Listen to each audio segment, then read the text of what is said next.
Ésaïe, chapitre 6. L'année de la mort du roi Osias, j'ai vu le Seigneur assis sur un trône très élevé. Le bord inférieur de son vêtement remplissait le temple. Des séraphins se tenaient au-dessus de lui. Ils avaient chacun 6 ailes. 2 dont ils se couvraient le visage, 2 dont ils se couvraient les pieds et 2 dont ils se servaient pour voler. Ils se criaient l'un à l'autre, Saint, Saint, Saint est l'Éternel, le Maître de l'univers. Sa gloire remplit toute la terre. Les montants des portes se sont mis à trembler à cause de la voix qui retentissait et le temple a été rempli de fumée. Alors j'ai dit, Malheur à moi. Je suis perdu, car je suis un homme aux lèvres impures. J'habite au milieu d'un peuple aux lèvres impures et mes yeux ont vu le roi, l'Éternel, le Maître de l'univers.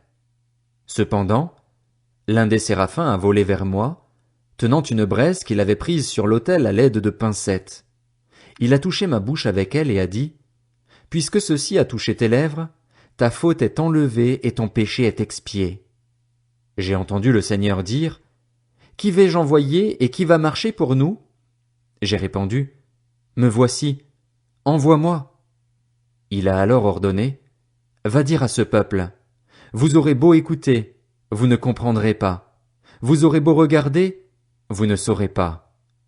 Rends insensible le cœur de ce peuple, endurcis ses oreilles et ferme-lui les yeux pour qu'il ne voie pas de ses yeux, n'entende pas de ses oreilles, ne comprenne pas de son cœur, ne se convertisse pas et ne soit pas guéri. J'ai dit, Jusqu'à quand, Seigneur? Et il a répondu, Jusqu'à ce que la dévastation ait privé les villes d'habitants et les maisons d'êtres humains, et que le territoire soit dévasté, désertique, jusqu'à ce que l'Éternel ait éloigné les êtres humains et qu'une grande partie du pays soit abandonnée. S'il y reste encore 1/10 des habitants, à leur tour ils passeront par les flammes. Cependant, tout comme le térébinthe et le chêne conservent leur souche quand ils sont abattus, la souche de ce peuple donnera une sainte descendance. Ésaïe, chapitre 7. À l'époque d'Akaz, fils de Jotham, lui-même fils d'Ozias qui était roi de Juda, Rétsin, le roi de Syrie, monta avec Pékar, le fils de Rémalia, le roi d'Israël, contre Jérusalem pour l'attaquer, mais sans parvenir à s'en emparer. On annonça aux membres de la dynastie de David, Les Syriens ont pris position sur le territoire d'Éphraïm. Akaz et son peuple en furent tous secoués, comme les arbres de la forêt lorsqu'ils sont secoués par le vent. Alors l'Éternel dit à Ésaïe, Sors donc à la rencontre d'Akaz avec ton fils Shear-Jashub, au bout de l'aqueduc du réservoir supérieur, sur la route du champ du teinturier. Tu lui diras, Sois tranquille, n'aie pas peur et que ton cœur ne se trouble pas devant ces 2 bouts de bois fumants, devant la colère de Rétsin et de la Syrie ainsi que du fils de Rémalia. Ne sois pas troublé parce que la Syrie a décidé de te faire du mal, parce qu'Éphraïm et le fils de Rémalia disent, Montons contre Juda, semons-y la panique, frayons-nous-y un passage et proclamons-y roi le fils de Tabil. Voici ce que dit le Seigneur, l'Éternel. Cela ne se produira pas, cela n'aura pas lieu. Certes, Damas est la capitale de la Syrie et Rétsin le souverain de Damas, mais d'ici 65 ans, Éphraïm ne sera plus un peuple. Samarie est la capitale d'Éphraïm et le fils de Rémalia le souverain de Samarie. Si vous ne croyez pas, vous ne subsisterez pas. L'Éternel dit encore à Akaz, Demande pour toi un signe à l'Éternel, ton Dieu. Demande-le, que ce soit dans les plus extrêmes profondeurs ou les lieux les plus élevés. Akaz répondit, Je ne demanderai rien, je ne provoquerai pas l'Éternel. Ésaïe dit alors, Écoutez donc, membres de la dynastie de David. Est-ce trop peu pour vous de fatiguer les hommes, pour que vous abusiez encore de la patience de mon Dieu? Voilà pourquoi c'est le Seigneur lui-même qui vous donnera un signe. La Vierge sera enceinte. Elle mettra au monde un fils et l'appellera Emmanuel. Il se nourrira de lait caillé et de miel jusqu'à ce qu'il sache rejeter le mal et choisir le bien. Cependant, avant que l'enfant sache rejeter le mal et choisir le bien, le territoire dont tu redoutes les 2 rois sera abandonné. Par l'intermédiaire du roi d'Assyrie, l'Éternel fera venir sur toi, sur ton peuple et sur ta famille des jours tels qu'il n'y en a jamais eu de pareils depuis le jour où Éphraïm s'est séparé de Juda. Ce jour-là, l'Éternel sifflera les mouches qui sont dans le delta du Nil en Égypte et les abeilles qui se trouvent en Assyrie. Elles viendront et se poseront toutes dans les pentes abruptes des torrents et les fentes des rochers, sur tous les buissons et les pâturages. Ce jour-là, à l'aide d'un rasoir loué de l'autre côté de l'Euphrate, à l'aide du roi d'Assyrie, le Seigneur rasera la tête et les poils des jambes, il coupera même la barbe. Il arrivera, ce jour-là, que chacun élevera une jeune vache et 2 brebis. Il y aura une telle abondance de lait qu'on se nourrira de lait caillé. Oui, c'est de lait caillé et de miel que se nourriront toutes les personnes restées dans le pays. Ce jour-là, tout endroit où il y aura 1000 ceps de vigne d'une valeur de 1000 pièces d'argent sera livré aux ronces et aux buissons épineux. On y viendra muni de flèches et d'un arc, car tout le pays ne sera que ronces et buissons épineux. Aucune des montagnes que l'on cultivait avec la bêche ne sera plus fréquentée, par crainte des ronces et des buissons épineux. On y lâchera le bœuf et le petit bétail foulera son sol. Ésaïe, chapitre 8. L'Éternel m'a dit, prends un grand cylindre et écris dessus, avec un burin ordinaire. À Maher, Shalal, Shash, Baz. Je veux prendre pour témoins 2 hommes dignes de confiance, le prêtre Uri et Zacharie, fils de Béréchia. Je me suis uni à la prophétesse. Elle est tombée enceinte et a mis au monde un fils. L'Éternel m'a dit, appelle-le Maher, Shalal, Shash, Baz. En effet, avant que l'enfant sache dire papa, maman, on apportera devant le roi d'Assyrie les richesses de Damas et le butin pris à Samarie. L'Éternel m'a encore parlé. Il a ajouté, puisque ce peuple a méprisé l'eau de Siloé qui coule doucement et a éprouvé de la joie en pensant à Rétzin et au fils de Rémalia, le Seigneur va faire monter contre eux les puissantes et grandes eaux de l'Euphrate, à savoir le roi d'Assyrie et toute sa puissance. Il grossira dans tous ses canaux et débordera sur toutes ses rives.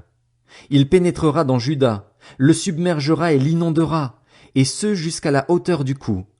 Le déploiement de ses ailes remplira tout ton territoire, Emmanuel. Poussez des cris, peuple, mais vous serez brisés. Prêtez l'oreille, pays lointains. Préparez-vous au combat, mais vous serez brisés. Oui, préparez-vous au combat, mais vous serez brisés. Vous aurez beau prendre des décisions, elles seront sans effet. Vous aurez beau prononcer une parole, elle ne s'accomplira pas, car Dieu est avec nous.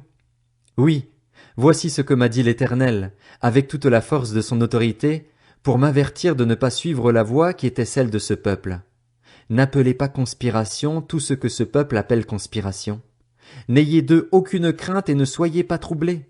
C'est l'Éternel, le Maître de l'univers, que vous devez respecter comme saint, c'est lui que vous devez craindre et redouter.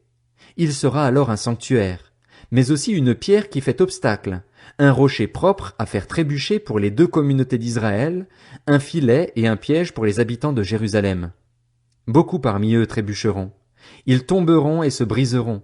Ils seront pris au piège et capturés. Garde ce témoignage à l'abri. Marque la loi d'un sceau parmi mes disciples. Je compte sur l'Éternel, même s'il se cache à la famille de Jacob. Je me confie en lui. Me voici, moi et les enfants que l'Éternel m'a donnés. Nous servons de signe et de présage en Israël de la part de l'Éternel, le Maître de l'univers, qui réside sur le mont Sion. Si l'on vous dit, consultez ceux qui invoquent les esprits et les spirites, ceux qui chuchotent et murmurent. Un peuple ne consultera-t-il pas ses dieux? Ne consultera-t-il pas les morts en faveur des vivants?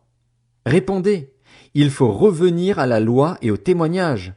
Si l'on ne parle pas de cette manière, il n'y aura pas d'aurore pour ce peuple. Il parcourra le pays, accablé et affamé, et, quand il aura faim, il s'irritera, maudira son roi et son Dieu et tournera les yeux en haut. Puis il regardera vers la terre et il n'y verra que détresse, obscurité et sombres angoisses. Il sera repoussé dans d'épaisses ténèbres. Toutefois, les ténèbres ne régneront pas toujours sur la terre où il y a maintenant des angoisses. Si les temps passés ont couvert de mépris le territoire de Zabulon et de Nephtali, les temps à venir couvriront de gloire la région voisine de la mer, la région située de l'autre côté du Jourdain, la Galilée à la population étrangère. Ésaïe, chapitre 9. Le peuple qui marchait dans les ténèbres a vu une grande lumière. Sur ceux qui habitaient le pays de l'ombre de la mort, une lumière a brillé. Tu rends la nation nombreuse. Tu augmentes sa joie. Elle se réjouit devant toi comme on le fait lors de la moisson, comme on jubile au partage du butin. En effet, le fardeau qui pesait sur elle, le gourdin qui frappait son dos, le bâton de celui qui l'opprimait, tu les brises comme tu l'as fait lors de la victoire sur Madian. Oui, toute chaussure portée dans la bataille et tout habit roulé dans le sang seront livrés aux flammes pour être réduits en cendres. En effet, un enfant nous est né, un fils nous a été donné, et la souveraineté reposera sur son épaule. On l'appellera merveilleux conseiller, Dieu puissant, Père éternel, Prince de la paix. Étendre la souveraineté, donner une paix sans fin au trône de David et à son royaume, l'affermir et le soutenir par le droit et par la justice, dès maintenant et pour toujours. Voilà ce que fera le zèle de l'Éternel, le Maître de l'univers. Le Seigneur envoie une parole contre Jacob, et elle tombe sur Israël. Le peuple tout entier en aura connaissance, Éphraïm et les habitants de Samarie, eux qui disent avec orgueil et arrogance, « Des briques sont tombées? Nous construirons en pierre de taille. Des sycomores ont été coupés? Nous les remplacerons par des cèdres. » L'Éternel fait alors triompher contre eux les ennemis de Rétzin et arme leurs ennemis. Les Syriens à l'est, les Philistins à l'ouest. Il dévore Israël à pleine bouche. Mais malgré tout cela, sa colère ne se détourne pas et sa puissance est encore déployée. C'est que le peuple ne revient pas à celui qui le frappe et ne recherche pas l'Éternel, le Maître de l'univers. Aussi l'Éternel arrachera-t-il d'Israël la tête et la queue, la branche de palmier et le roseau, tout cela le même jour. L'ancien et le magistrat, c'est la tête, et le prophète qui propage le mensonge, c'est la queue. Les conducteurs de ce peuple l'égarent et ceux qui se laissent conduire par eux se perdent. C'est pourquoi le Seigneur ne peut se réjouir en pensant à ces jeunes gens et n'aura pas pitié de leurs orphelins et de leurs veuves. En effet, tous sont des impies et des méchants, et toutes les bouches ne savent que proférer des absurdités. Mais malgré tout cela, sa colère ne se détourne pas et sa puissance est encore déployée. En effet, la méchanceté brûle comme un feu qui dévore ronces et buissons épineux. Elle embrase les buissons de la forêt, d'où s'élèvent des colonnes de fumée. C'est à cause de la colère de l'Éternel, le Maître de l'univers, que le pays est embrasé, et le peuple alimente lui-même ce feu. Personne n'épargne son frère. On pille à droite, mais on a encore faim. On dévore à gauche, mais on n'est pas rassasié. Chacun se met à manger son propre bras. Manassé dévore Éphraïm, Éphraïm Manassé, et ensemble ils fondent sur Juda. Mais malgré tout cela, sa colère ne se détourne pas et sa puissance est encore déployée.